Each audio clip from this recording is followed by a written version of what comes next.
Hello everyone, welcome back to another Roman Reacts. We are here today to watch another video from the Fat Electrician.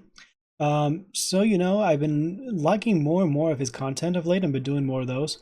Plus, I've been noticing that my viewers have been rising up because of my reactions. So I might be doing a bit more in the near future. So we're going to be continuing watching these history little lessons from him and getting to having some more fun with these, and hopefully you guys enjoy what I have from my reactions and understanding.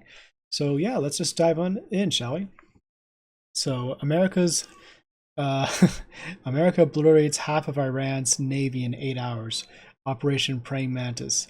So I am very curious about this since I know very little to the history when it comes to like I know about the bit of the Gulf War and the invasion of Kuwait from Iraq and the Iraq and Afghanistan wars. I know little things, but not in full detail. This with the Iran's navy is new to me. Well, I know that we did something, but I just don't know fully in detail, especially with Operation Mantis. So we're going to be giving this a watch and see what it's all about and learn something. So here we go. And yep, everything's working in green. So here we go. Ah, yes, the time that the U.S. Navy got upset and destroyed half of Iran's entire naval fleet in a single 8-hour workday. Today we're talking about Operation Praying Mantis. But real quick, this video is sponsored by Zydax Custom Gaming PCs. They are all built right here in America with American-based tech support and a lifetime warranty. It's the computer that I use and the one that I would recommend. I'll have them linked down below if you want to check them out. Let's get to this video. All right, important background info. 1980, Iraq decided to invade Iran. Why? Don't really care. Not pertinent to the story. However, at the end of that war, Iran decides, hey, we're going to pull a page out of the old Art of War by Sun Tzu. We're going to cut off the enemy supply lines, deprive the enemy of nice things. It's going to work out great. Iraq's got a weak navy. We're going to wipe out their navy, and then every time they send out an oil tanker through the Persian Gulf, we're going to blow that up. So they can't sell any liquid dinosaur. They can't make any money. They go broke. We win the war. Hooray. It's a solid plan. So they do exactly that. Then Kuwait comes out of left field and they're like, hey, we've been financially backing Iraq through this entire war for the past 7 years. We need to make sure they win so we can get our money back. So we're going to go ahead and let Iraq use our oil tankers to export oil. So Iran is like, well, that's an easy problem to solve. I'll just blow up all the Kuwaiti oil tankers as well, which is exactly what they do. But here's the catch. Kuwait at this point in time is like the one major exporter of oil that wasn't really part of OPEC, meaning that they were selling oil on the global market significantly cheaper than everybody else, driving down the entire oil market. And now that their oil tankers are getting blown up as well, it means that Kuwait can no longer sell oil on the cheap, meaning that Iran has now inadvertently committed the cardinal sin of the late 20th century, raising gas prices. Now the entire Western world looks over at the Persian Gulf like, the fuck? The ghost of Sun Tzu's sitting there shaking his head like, that's the one exception. I would have messed with any supply line except for that one, because we all know what happens next.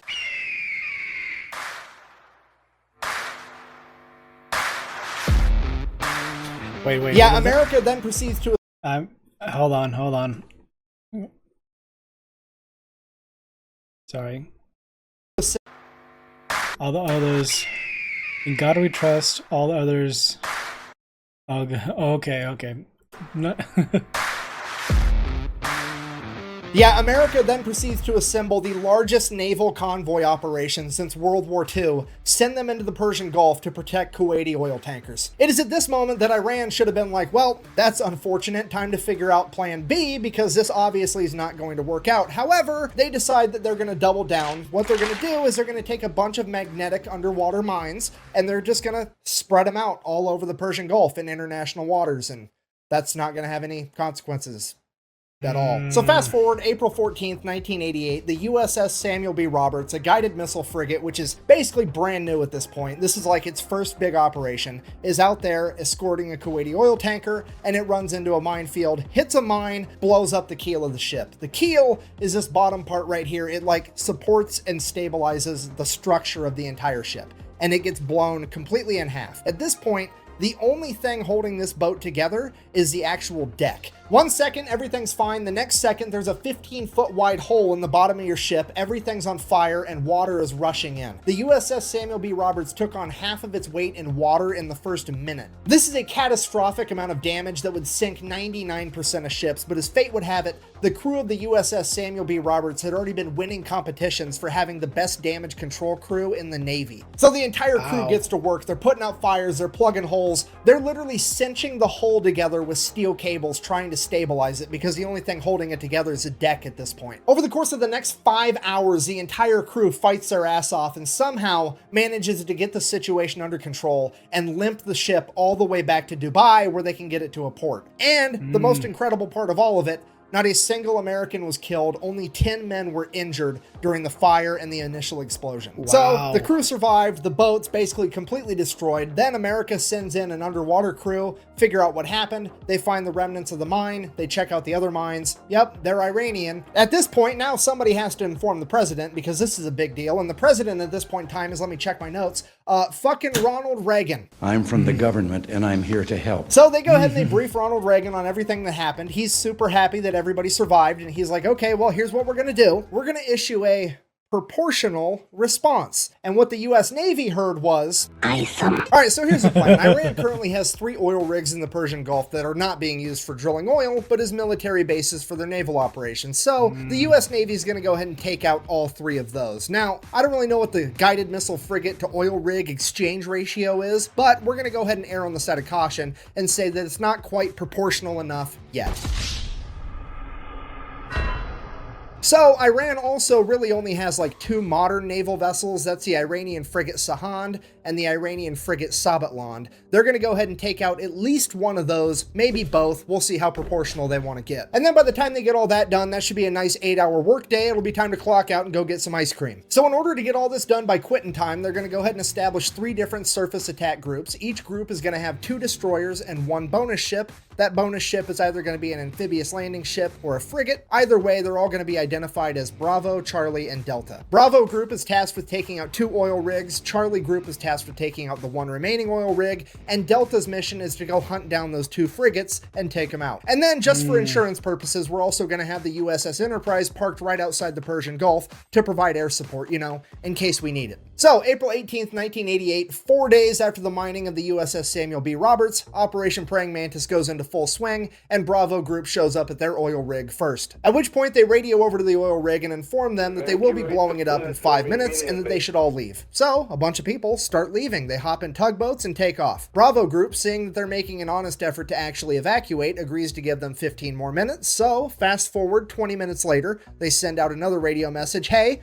time's up. They then fire the 5-inch guns right over the top of the oil rig with the rounds set to airburst, hopefully scaring off any stragglers. And it is at this point that some Iranian military member decides that he is going to audition to be the main character of this story because he hops on a 23mm anti-aircraft gun and opens fire on Bravo Group. And without skipping a beat, one of the 5-inch guns on one of the destroyers just goes, nyeh, poof, and just fucking direct hit smokes this dude. Barely touches the rest of the oil rig. This guy, definitely not the main character, but the silver lining, he at least made it into the credits as Baloney Miss Cloud #1. Now, obviously, I'm paraphrasing here, but at this point, Bravo Group radios over to the oil rig one last time, something along the lines of, hey, does anybody else need to find out what it's like to chew 5 gum? Or you fuckers ready to quit? The oil rig finally radios back and is like, yeah, please cease fire. We're gonna leave. So all the Iranian military members leave. Bravo Group decides to open up on it for a little bit with the 5-inch guns before sending over a couple of Hueys full of Marines. The Marines hop out, place some demo charges, hop back on the helicopters, take off. The entire oil rig blows up, and already things are getting more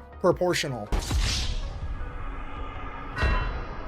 And while all that was happening, Charlie Group made it to their first oil rig as well, and pretty much the exact same thing played out. The only differences were Charlie Group didn't have Marines to place the demo charges, they had Navy SEALs, and when the Iranians opened up with the 23mm anti-aircraft guns, they just decided to keep firing 5-inch shells at the oil platform until it burst into flames and burnt the entire thing to the ground. At which point, the commander of the destroyer kind of looks over at the Navy SEALs and is like, sorry, I guess you guys get to sit this one out.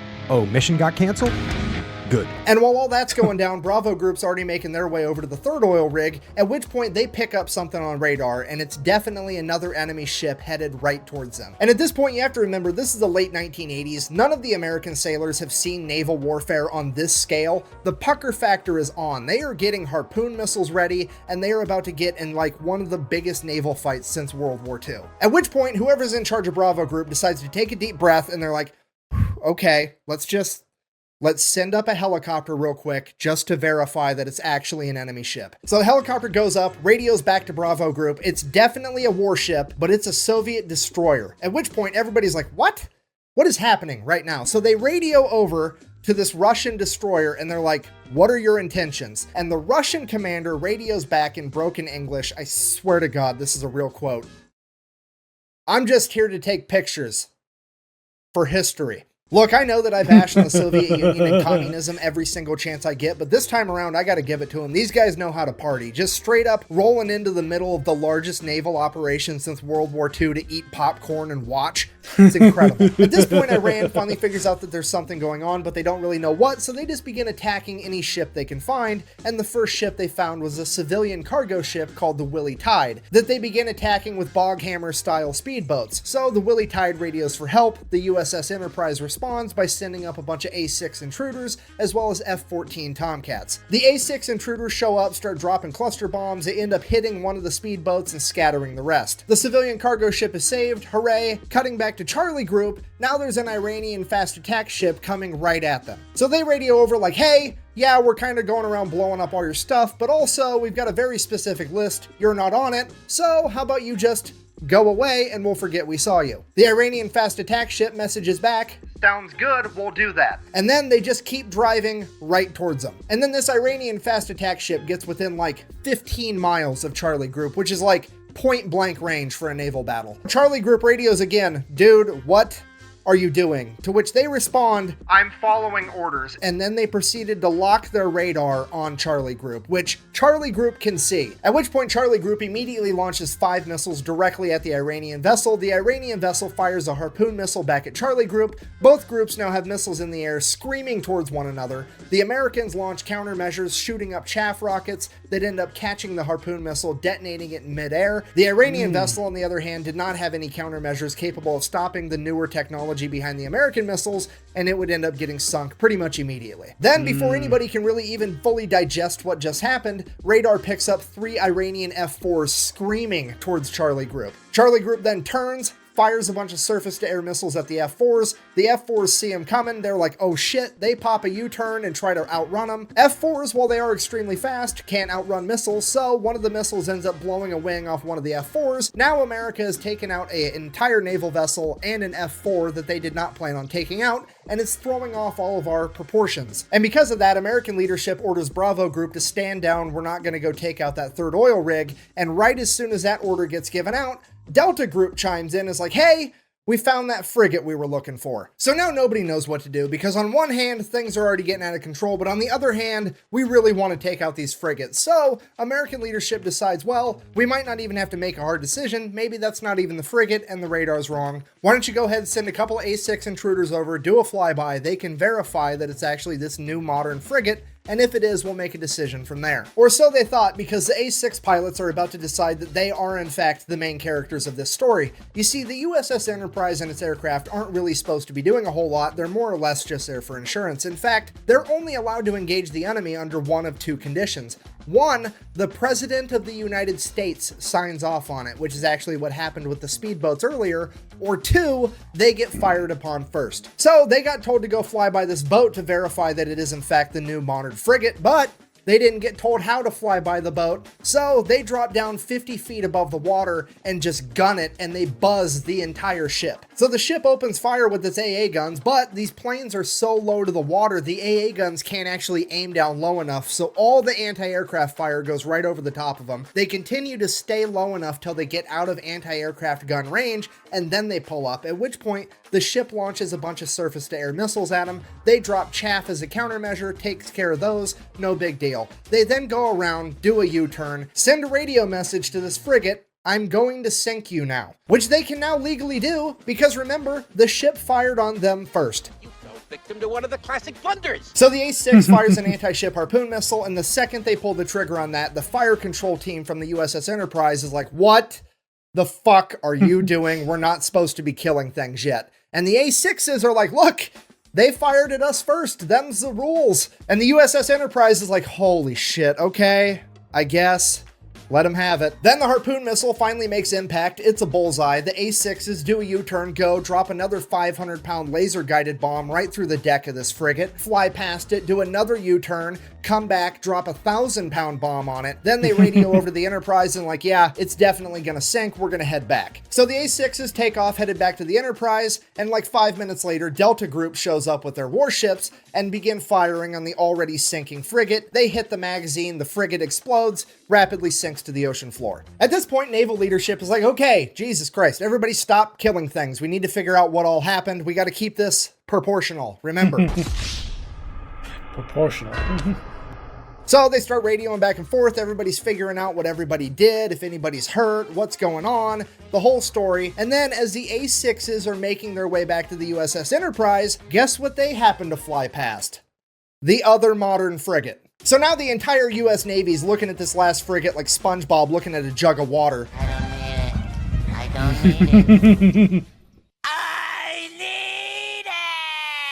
But also, like, realistically speaking, the A6s are pretty much out of ammunition. The only thing they have left are 2,000-pound bombs, and those just aren't going to be enough by themselves without a harpoon missile to take down this ship anyways, so they really are just going to fly by and verify that it's the modern frigate. So the A6 intruders go ahead, they do their flyby. It is in fact the new frigate that they thought it was, and it does in fact open fire on the A6s. A6s make it out completely unscathed, at which point they pop a U-turn, and one of the A6 pilots is like, At least a bullseye womp rats in my T-16 back home. So the A6 pulls up, gaining altitude, and then dives down, aims its nose right at the frigate at like a 35-degree angle. They're doing a good old-fashioned dive bombing run like it's fucking World War II. The AA guns start firing, there's bullets whizzing past the plane, but they're committed now. They're closing in, closing in. The bombardier behind the pilot lets the pilot know, hey, I'm locked on. At which point, bombs away, the pilot pulls up, and the bomb goes right down the fucking smokestack of this boat. Blows up, completely destroying the entire engine room. That frigate is now dead in the water with no power. The A6s go ahead and radio in that they have completely disabled this frigate, at which point the American leadership calls a complete ceasefire. They're going to go ahead and let that frigate survive, get towed off, potentially be repaired. With the US Navy having effectively disabled or destroyed over half of Iran's functioning navy, the US military decides to call it a good day, ends Operation Praying Mantis. We all get to live happily ever after. Except, later that night, Iran decided that they wanted to fight a little bit more, and they launched a bunch of Silkworm anti-ship missiles at American vessels. Luckily, no American vessels were actually hit. However, this is now a huge political problem because America has been mad at the fact that Iran even had Silkworm missiles for years at this point, and the American government has made it very clear to Iran that if they ever used them, they would be going to war with America. Period. That's set in stone. So the Reagan administration, not wanting to kick off World War III in the 1980s, reaches out to the Iranian government and is like, here's what's going to happen. You're going to go ahead and admit that that was an accident. I'm going to sweep it under the rug and we're never going to talk about it again. Because if this makes headline news and the American people find out, I'm going to have to get real proportional around here. So Iran's like, okay, fine, whatever. It was an accident. Let's sweep that whole thing under the rug. But I am still going to take America to international court to try to prove that it was a war crime to take out my oil rigs. That way I can get reparations and make America pay for it. So they go to international court. They lay out the case. The international court is looking at America like, okay, well, first of all, you're the fraction people. I don't know how you think that this is proportional, but it definitely wasn't. Second of all, according to the Amity Act, you absolutely should not have attacked their oil rigs. This is probably a war crime. At which point the representative for America is like, well, actually, if you read the Amity Treaty between Iran and the United States, it only talks about ships and boats. It don't say shit about oil rigs, meaning I wasn't obligated to not attack those oil rigs. At which point the court is like, hold on. Fucking, he's right, son of a bitch. Okay, well, I guess America's innocent, because I've said it once and I'll say it again. It's never a war crime the first time. And now for the best part of the entire story. America now proceeds to go over to Dubai, pick up what's left of the USS Samuel B. Roberts, tow it all the way back to Maine, then take the ship out of the water, get it in dry dock, cut out the entire damaged section of the ship, including the engine compartment, build another module to fit in its place. This thing weighs like 300 tons. They jack it up, weld it right where it's at, get everything rehooked up, reconnected. And this boat is back out on the ocean 1 year later on April 1st, 1989. It then goes on to get recommissioned and serves in the Navy until 2015. I mean, playing Battleship against America's gotta suck, right? Like, haha, I've sunk your frigate, and America's like, first of all, no you didn't. Second of all, fuck your entire Navy as it picks up your board and just throws it at the wall. So in conclusion, if you do ever find yourself being the leader of a foreign nation one day, the best advice that I can possibly give you is A, do whatever you can to not raise gas prices, and B, whatever you do not fuck with America's boats. We do not like that shit. Thank you for watching. Best way to support the channel is like, comment, subscribe, maybe go buy some merch at thefatelectrician.com. Quack bang, out. That's amazing. That's just amazing. Proportional. Oh man. Knowing that more in detail, that was actually a few years before I was even born. So it's crazy to me how so fully committed, you could say, that the Iranian regime, the Islamic regime of Iran, just was completely, they think they could like actually win. They were completely like, aha, we have the best ships in our own fleet. We can take you out. Boom, boom. And it's like, excuse me? It's basically like Stellaris. You're having a small navy thinking they can take out a bigger navy. When you don't realize, oh yeah, we got better stuff than you, and blow them up. Basically, it just, oh my gosh, this is really cool. This is really cool history blurb, especially. I want to hear that one little bit with the Russian. Oh, wrong one. There we go. I want to hear that little bit with the Russian. What was the Russian bit? Goes up, and already things are getting the same thing played out. The only differences were Charlie Group. And without skipping a beat, one of the 5-inch guns on 115 Persian Gulf that are not being used for drilling oil, but as military bases for their naval operations. So the U.S. Navy is going to go ahead and take out all naval vessels. That's the Iranian frigate Sahand and the Iranian frigate Sabatland. They're going to go ahead and take out, at least find out what it's like to chew 5 gum or use demo charges, first oil rig as well, and pretty much into flames and burnt the entire. I'm curious where it is. Ready, and they are about to get. The helicopter goes up, radios back to Bravo Group. It's definitely a warship, but it's a Soviet destroyer. At which point, the Russian commander radios back in broken English. Okay, here we go. I swear to God, this is a real quote. I'm just here to take pictures for history. Look, I know that I bash on the That is absolutely like the Soviets basically were like, yeah, we're not going to be a part of this. We're just here for pictures. Just full on popcorn, like at the ready, just like, it's just going to be an interesting show. Oh man. Okay. So, Fat Electrician, you are amazing with this lore. People need to learn history, and history is super important, because otherwise, if we don't learn from it, we're doomed to repeat it. And just learning history with this is just amazing. It just absolutely is. Anyway, that is it for me, guys. Hope you enjoyed this reaction, and I'll post a thing for Fat Electrician here. I'll put some stuff random here for you guys to check out, especially this bit, subbing, if you can catch my drift. But yeah, if you guys enjoyed, had a good time with watching with me, and if you made it this far, thank you so much. And as always, catch you in the next one. Romans, salute. If you like Romans content and wish to see more, like and subscribe to continue to support the channel.